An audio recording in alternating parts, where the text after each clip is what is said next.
Assalamualaikum warahmatullahi wabarakatuh. Perkenalkan, nama saya M. Khairul Amri. Saya dari kelompok 5 ingin mempresentasikan tentang fisika layar. Pengertian fisika layar. Fisika layar adalah layar OSI yang terletak di paling bawah. Fisika layar bertugas mendefinisikan media transmisi jaringan ke media fisik serta membawa sinyal ke layar yang lebih tinggi. Fisika layar memberikan hal berikut. Pertama, data encoding. Yang kedua, physical medium attachment. Yang ketiga, transmission technique. Yang keempat, physical medium transmission. Lapisan physical layer ini berhubungan dengan masalah listrik, prosedural, mengaktifkan, menjaga, dan menonaktifkan hubungan fisik. Lapisan ini juga berhubungan dengan tingkatan karakter voltase, waktu perubahan voltase, jarak maksimal, konektor fisik, dan hal-hal lain yang berhubungan dengan fisik. Perangkat yang beroperasi di layar ini adalah hub, repeater, network adapter atau network interface card, dan hotspot bus adapter. Terdapat 10 fungsi fisika layar jaringan. Yang pertama, fisika layar akan berhubungan langsung dengan hardware jaringan. Maksudnya, menjadi layar atau lapisan penghubung yang menghubungkan langsung sebuah jaringan komputer dengan perangkat keras jaringan komputer. Yang kedua, fisika layar membantu melakukan definisi terhadap media transmisi jaringan. Maksudnya, dalam suatu jaringan atau network dibutuhkan media-media yang harus didefinisikan terlebih dahulu agar nantinya informasi yang mengalir pada jaringan tersebut bisa diterima di komputer user dan ditampilkan sehingga user dapat memahami isi dari informasi tersebut. Yang ketiga, fisika layar melakukan definisi terhadap metode persinyalan yang akan digunakan dalam proses transmisi. Maksudnya, untuk membantu mendefinisikan metode persinyalan yang akan digunakan dalam proses transmisi data di dalam jaringan, fisika layar nantinya akan membantu mendefinisikan bagaimana data dan juga informasi akan ditransmisikan ke dalam dan melalui jaringan komputer. Setiap data dan juga informasi nantinya akan dapat dengan mudah ditransmisikan karena sudah ditentukan terlebih dahulu, baik media maupun metode yang digunakan untuk mentransmisikan data. Yang keempat, melakukan proses sinkronisasi terhadap bit data. Fungsi berikut ini melakukan proses sinkronisasi terhadap bit data. Selanjutnya, fungsi melakukan pengaplikasian terhadap topologi jaringan komputer yang digunakan.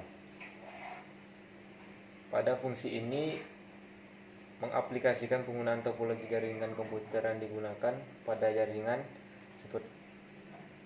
seperti sebuah jaringan komputer haruslah memiliki sebuah topologi yang membantu proses transmisi data agar berjalan dengan lancar dan juga normal. Yang keenam, mendefinisikan LAN card. Dalam fungsi ini membantu mendefinisikan LAN card yang digunakan dalam sebuah jaringan memang merupakan layar atau lapisan yang berkaitan dengan perangkat keras jaringan. Maka sudah pasti LAN card ini juga berkaitan dengan fisika layar. Selanjutnya, fisika layar mampu untuk berkomunikasi secara langsung dengan berbagai jenis media transmisi.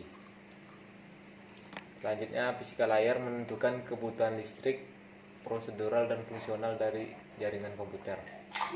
Dapat melakukan proses penonaktifan hubungan fisik antar sistem. Ketika kita akan menghubungkan sebuah komputer dengan sebuah jaringan, maka kita membutuhkan suatu proses mengaktifkan dan juga menonaktifkan hubungan fisik. Untuk melakukan proses penonaktifan hubungan fisik antar sistem ini, maka digunakanlah sebuah proses yang melibatkan kemampuan dari fisika layar. Terakhir, melakukan proses pemilihan bit antar device atau alat.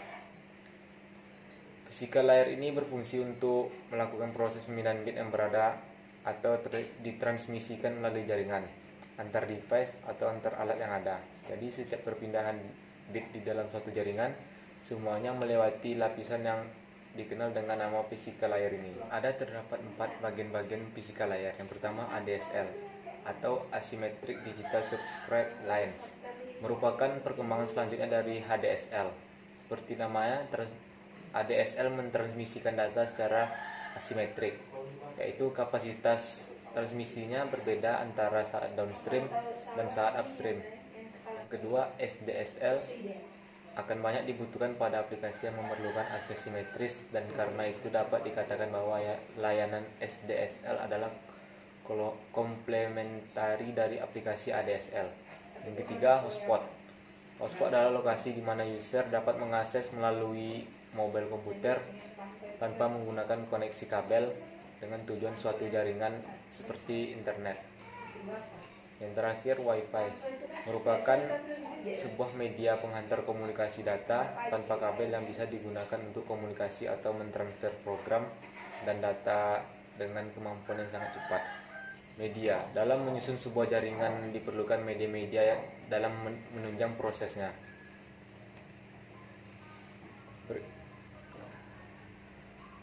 Berikut media yang diperlukan untuk menghubungkan komputer-komputer atau sebuah jaringan. Yang pertama, kabel. Kabel berfungsi untuk mentransfer data dalam bentuk biner.